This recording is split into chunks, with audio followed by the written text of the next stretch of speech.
নেমেছি একটা স্বাধীন দেশের মাঠে আমরা রাজপথে আন্দোলন করবো, এটা আমাদের সাংবিধানিক অধিকার, তাই না? আমরা সুন্দর শান্তিপূর্ণ আন্দোলন করছিলাম, পুলিশ আমাদের অতিরিক্তভাবে হামলা করে, লাঠিচার্জ করে, টিয়ারশাল করে এবং জলকামান দেয়।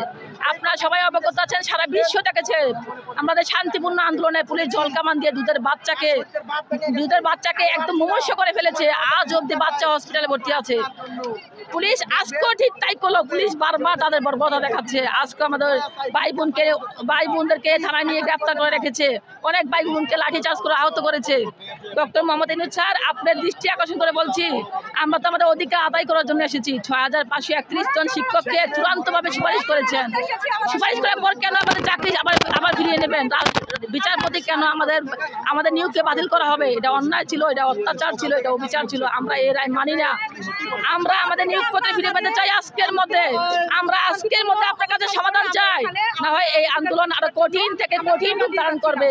আপনি কয়জনকে ধরবেন? 6531 জন আছি, আপনি কয়জনকে থামাবেন?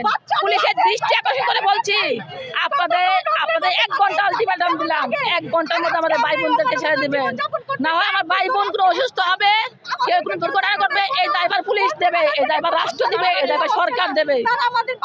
আমাদের দাবি একটাই ছিল, আমরা আমাদের যোগদান পত্র ফিরে পেতে চাই, আমরা আমাদের নিয়োগ চাই, আমরা আমাদের চাকরি চাই, আমরা স্ব কর্মস্থলে ফিরে যেতে চাই, আমরা আমাদের সম্মান ফিরে পেতে চাই, আমরা আমাদের অধিকার ফিরে পেতে চাই।